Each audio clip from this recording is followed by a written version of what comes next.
So, yeah. So I'm here with Josh Coleman. Josh, thanks for being here tonight. Great to see you.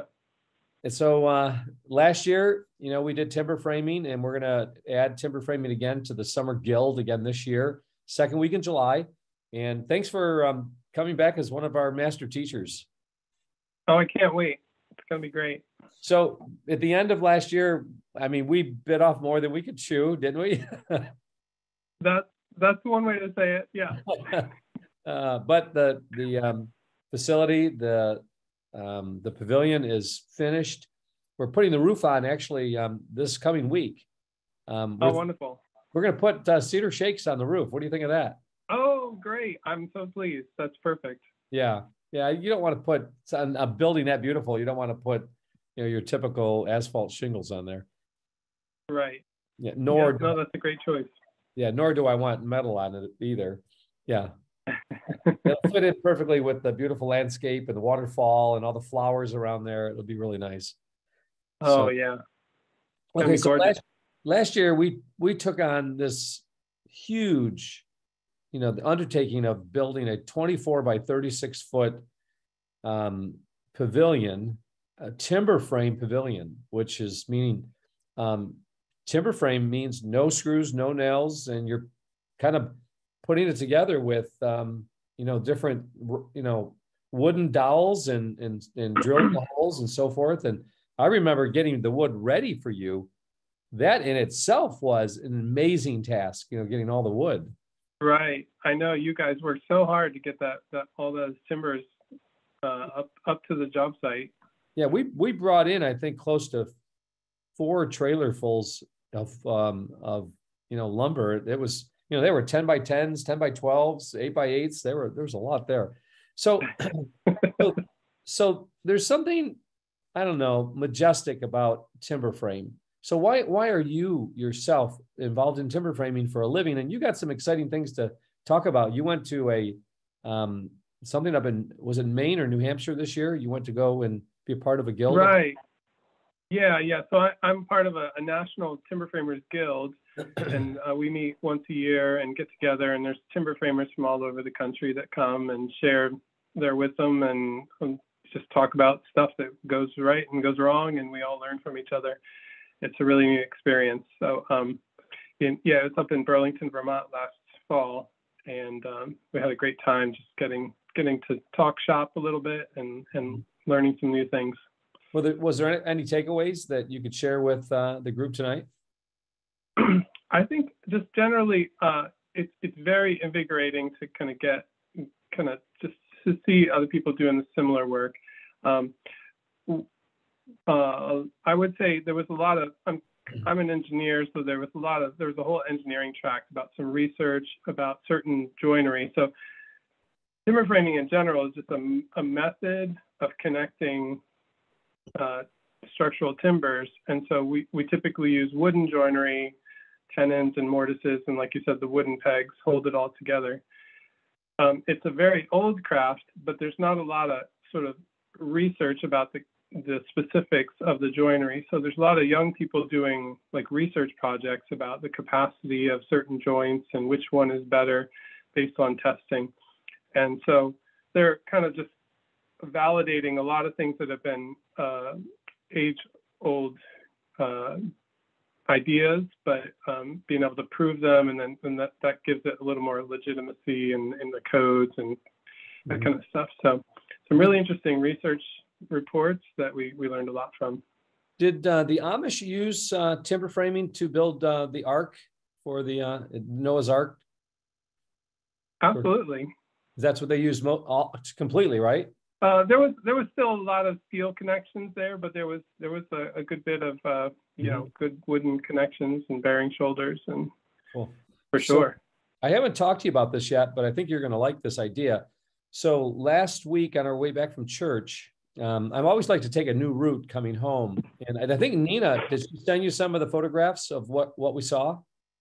I saw a really neat timber frame structure you guys went to visit. Unbelievable. I've never seen anything like it in my life. So not only is the building amazing, they built this porch. It's about a 40-foot porch that you walk around the building and then into the building. And it's built in a way that nothing's level. It's kind of like Lord of the Rings Hobbit type of structure. And so they used white oak through the whole thing. It's all timber frame. Okay. But it's, Josh, it's built on a curve. And then within the curve, it has these kind of like, it floats up and down. So it's I don't know how to describe it other than that it has these movements to it that allows it to move it. So it looks like, the only way I describe it, like a slinky, like it's got this movement to it, but it's sure. Yeah, like kind of a natural flow to it. Yeah, even natural and yet wavy. It has a wave to it, so it goes in and out. Amazing. And so what I thought we would do is, if we can get permission to go there, I think they're going to give us permission. I already talked to them about it. I'd like to take the group in one of the days and actually go and see the timber framing, maybe even on the first day, possibly, or the second day. Sure. Take an early, I love it. Early morning trip there and walk through this thing. It's unbelievable. Wonderful. So a nice field trip to see some real work. Yeah. Oh, that sounds great. Yeah. They even built a bed up in the corner of the building on, I don't know how to explain it. It's timber framed, but it's like a tree going up there, and the tree is holding up the bed platform. Wow. Yeah. Looks like a bed for a giant. Okay. So so this year we're not going to do a pavilion. We're going to do something a little bit more something that we can actually finish. And you brought the idea up where we built the pavilion. We have to walk all the way around to get to the other side because there's a little stream there.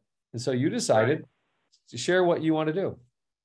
Sure. Well, I'd love to build a bridge across this creek, and I have some ideas about how it would go together that I'm pretty excited about. So it's definitely a unique design. We have to hammer out some things. I got to talk to you a little bit about what you want the look to be, but the method. It needs to be. Oh, go ahead. Go ahead. No, I was thinking. So I'm picturing it needs to be wide enough for us to get a four-wheeler and the lawnmowers over it to get to the other side. But it also has to be big enough to support a wedding party. Of course. Yeah, I picture a lot of our students here are going to get married there. So that'll be a beautiful picture. I picture the bride walking across the bridge up to the pavilion where they'll be getting married and crafts on the bridge. Nice. It's got to be like a little bit of a Lord of the Rings type of bridge. So sure, I'm visualizing something sort of between Monet's lily pad bridge and the Japanese garden out in Portland. Yep, agreed. Yeah. Okay, so to build a bridge, if you're going to have students come here and learning, timber frame and bridge making, this is a little bit more detailed than building the pavilion, right? What's involved in building a bridge? Well, in certain sense, the connections are similar in that we're going to be carving the joinery with chisels and mouths, but the assembly will be a bigger part of the process. So we're probably going to come in to make sure we've got enough parts cut so that we're not cutting every blessed piece in that same week, and then we'll spend a good bit of time working on the assembly of the whole thing. It's that process of supporting and rigging and that kind of thing. The access back there is going to be very restricted. We won't have the machine, the equipment that we had the last time, just because we can't get back there. So we're probably going to use some traditional, what I would call a gin pole, so some block and tackle, some pulleys, and some of that work too. So there's a lot to be learned about rigging and hoisting, but this would basically be a way of assembling that goes back centuries, where you would use a pole with some pulleys, and we're going to keep our eyes on safety at all times and make sure that everything's well designed and well rigged. But I was actually at the timber frame conference I went to. I got to go to a seminar and meet a friend of mine who coordinated. They did a demonstration of the Notre Dame truss that's Oh, being yeah. rebuilt. So they did a replica of that here in the States, and down at DC, in the mall, actually, they demonstrated a hand raising with these gin poles and lots of people pulling on the ropes to elevate the truss and then put it back down. It was just kind of a demonstration, but I talked with him a little bit about how we could do the rigging on this. So the carpentry part is going to be the first couple of days, and then we'll work on the assembly part in the last few days, and then our goal would be to have the completed bridge that everyone could enjoy and walk across by the end of the week. Cool. Do you think that if there's students out there that want to learn, well, first of all, you're obviously going to learn timber framing, and from a master, but I think you learn much more than that. Watching them work last year, it was pretty amazing. The work ethic involved, the unity, the camaraderie, the just iron sharpening iron, and the things that the kids were learning was pretty phenomenal last year. And what I liked the most last year was your cool, calm, and collected level-headedness through the whole thing, especially when you came across, there were some issues that you had to overcome and stuff. I loved watching how you handled, so much happening all at once. And so I think the students that are going to come, all ages, I think that's one of the big takeaways is just learning from a master working under pressure, and how do you respond to pressure? And is that something that, what do you think is one of the most important takeaways for the students that they're going to be here? What can they look forward to learning? Sure. Well, one thing I really value in any of these kinds of experiences is just learning how to work together. And that really doesn't have so much to do about timber framing, although it's an important part because you're physically, trusting each other to do their parts. So you really have to sort of work together so you can safely complete the job. So just building those relationships and also just learning how to support each other, encourage each other, and kind of get everyone in the team working together towards the same goal. Those are really important values that we try and emphasize for sure. And then, yeah, just having a perspective of sacrificial humility. Like sometimes it's just really hard, and it's a big week. There's a lot to do, and we work late. And we had the lights strung up in the trees, working in the evenings and stuff. Yeah. And I was so proud of those guys. They just they were singing together while they're chiseling, and it was a wonderful, blessed time. Yeah. They encouraged me. They often reminded me of things I taught them, and then they're like, "Oh, Mr. Coleman, we got to do it this way." And the one thing that was really cool is if we would come into like a situation, because there was a lot of like, what do we do? How are we going to get this done? And so often these young men were reminding me, let's stop and pray. And, it was helpful to me. It edified me because I would get distracted with trying to manage the situation myself.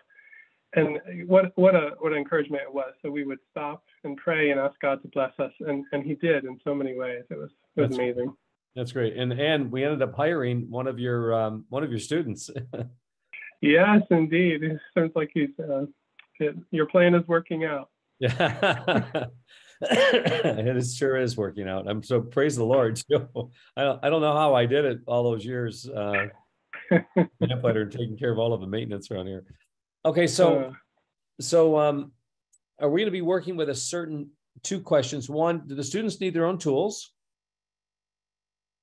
There will be some basic hand tools that it would be good to bring, but it won't be very much. So mostly just a couple of hammers and possibly a framing square and a tool belt if they've got it. And then we'll be providing all the rest of the specialty tools and the rigging and that such. So there's all kinds of hammers. So what kind of hammer? Sure. Well, if we're in timber framing, we use very large chisels, which require sort of a larger hammer, and not a metal one, but more of like a wooden mallet. Sometimes they make them out of rawhide. And so I'll bring quite a few of them. We've actually, in the old days, I used to make them out of just a log and a couple of sticks, and we drill it and cut it. And So if we have a little spare time, we might make our own mallets. But Okay. Okay, but those would be the mallets that you're pounding the chisels with, right? right, sure. Do they need to bring any steel type of hammer as well? Well, I think at some point we'll be putting a deck on the surface, and there will be some hammering, some good old-fashioned hammer and nails. So if you've got a hammer, that would be great to bring along too. Would you want them also to bring some wooden hammers as well? Some wooden if anyone's got one, they're welcome to it. If you sign up for the course, we would definitely send you kind of a tool list so you know quite what to bring and what not to worry about that we supply. So cool, very cool. And it's not just timber framing too. They also get be a part of devotions early in the morning. You do be part of all of the different activities. So as a teacher, your first time at the Guild, that was your first time being here, right? Yeah, that's right. Tell us a little bit about your experience as a first time, a Guild attendee. Sure. So the experience of being at the Guild and the energy and the encouragement that comes from that whole collective of all the people, not just my course, it was just a wonderful experience. So I'm so thankful for the devotions. We were fortunate that you held your devotions just across the pond from our work site. So we got to listen in on that, and that was always a sweet time in the morning.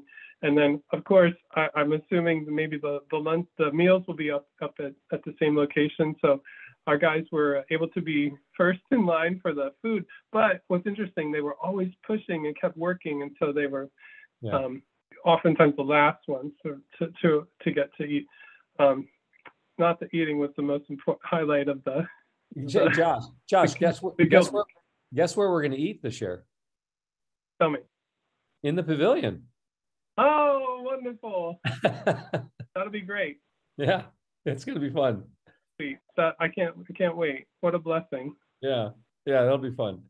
And so there's culinary, horticulture, biblical theology, script writing, story creation, sound design, stage acting.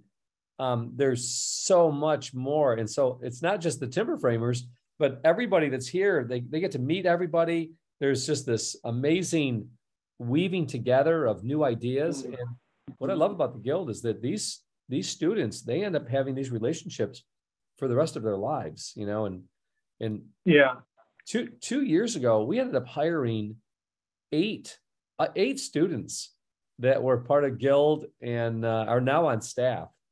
Been amazing, because they caught the spirit of what the Guild is. The Guild is a renaissance of creative excellence that inspires us to know God intimately, proclaim Him passionately, and enjoy Him infinitely. And I love that idea of enjoy, because that's what 2 Peter chapter 1 teaches, that we're to be partners with God, partners based on His divine nature. So we get to be partners with God and then act out His story, by escaping the lustful corruptions that are in the earth. That's 1 Peter. And then adding to our faith virtue, knowledge, self-control, perseverance, godliness, brotherly kindness, and love. And it says, if you do these things, you'll never be barren nor unfruitful in the full intimate knowledge of our Lord Jesus Christ, and you will never fall. And so what I love about this idea of partnering with God, whether it be timber framing or, script writing or voice acting, stage acting, what I love about this idea is that when you partner with God, this word says He wants you to add to your faith. So there's a dimension of faith in your work. You're learning something new. Where will I use this again? How will I use this again? Will this be a part of my new journey in life? And so as people are making decisions to attend your class or a different class or to come at all, it's part of our faith journey of partnering with God. And when you partner with God, I love this part. You get to enjoy His divine nature because you know that it was impossible. I could never have done this myself. So when you talked about prayer, you guys praying together and stuff, there's that element of the Guild that is supernatural. Like there's no way we can get all this done, so partnering with God is a big theme this year. Partnering with God and walking in the light is the main theme. So, yeah. So wonderful. What else should the students expect? How about dress? Any particular clothing they should be wearing? Well, because we are spanning a creek with a bridge, I think you can pretty much expect you might get a little wet. So in general, you have a couple of choices there. We're going to try and stay out of it a little bit, but I think it'll be somewhat inevitable. We might be just in shorts and swim trunks, but or waders. I don't expect to be walking through there too much, but we'll definitely be kind of navigating the waterways a little bit. But for the most part, yeah, I would say just comfortable clothing, and we do like to have, if you're it'd be best to have some closed-toed shoes. Don't need steel toes, but some kind of boots, just because it's heavy work and there's a possibility. And we want safety glasses, just to make sure that no one gets anything in their eyes. But for the most part, yeah, pretty standard fare. Cool. Is there any particular Bible verse that you love more than any other that you would share? Yes. Now, you and I, we talked about this once before, and I was thinking about it because I thought you might ask. Anyway, the honest truth is the Lord's Prayer is my favorite verse, and it's something I pray through every morning before I walk out the door. Cool. Just the way Martin Luther taught. I use those verses as a guide to my prayers for the people around me and my own heart. So it's just the dearest and nearest to me, for sure. Oh, that's cool. Oh, thanks for sharing that. I appreciate that. Okay, so here we go. One of the things you might want to consider, the pond up there, that this bridge is going to go over, the stream that connects to the pond, it's filled with silt on the bottom. And right. If you step in it, you're going to sink quite a bit. But we're gonna have to stay out of it because that's such a muddy area. It would quickly disseminate through the entire pond and make the entire pond look muddy. So we're gonna. I get it. Yeah, we're gonna. So we will bring some temporary bridging, so basically we'll be able to kind of walk across there without getting into the muck too much. Yeah. So yeah, I didn't think about that. It is very silty in there, so I can't wait to contaminate. I can't wait for the bridge to be built. I'm going to be fishing off of it. Oh, nice. Yeah. So Josh, thanks for joining me tonight, and we're going to look forward to having you here. And not only will you be coming, will you be bringing your 2 boys again, or your 3 boys? Yeah. Well, maybe all of them. I'm sure all of them will be there at some point. But yeah, the 2 oldest boys will be probably helping out with the great. course. How about your wife? Will your wife be able to come? We're working it out so that everyone can be there for a couple of days at least. Awesome. And for those that don't know, Josh's daughter, Nina, works here at Lamplighter, and we love her to pieces. So we're really thankful for your family, Josh. You guys have blessed us incredibly much, and we appreciate you and your family, and we're looking forward to another year at the Masters Guild. This is going to be really cool. Do you have a rendering that you could send me so I can see it and we can talk about it? Yeah, I'm working on some sketches, and I'm going to get them over to you shortly. I look for some feedback too, but I just want to say we feel the same way about Lamplighter. We're so thankful for your ministry and all the people that you've got there. That they bless us every time we come to visit. So thank you for all your work. It's exciting. See you second week in July. Those are looking to sign up and learning more about it, go to lamplighter.net. Look for the Lamplighter Summer Guild, and for those that don't know it, the Summer Guild is the precursor to the Masters Guild, which starts in September. It's 2 semesters, 21 credit hours, college credit hours. And we started off with 20 students this year. We have some graduated. We have 13 for this new semester. And we're getting ready. Don't tell anybody, but we're taking them on a surprise trip tomorrow. We're taking them to somewhere in the United States that they're going to be blown away and inspired like you cannot imagine. And the staff's coming too, so we're real excited about that. Oh, I think I have a little bird told me a little bit about that. So you're going to have a wonderful time. I thought you might. Okay, Josh, God bless. Say hello to your wife and children for me. Thank you. Thanks, Dr. Hamby. Bye-bye.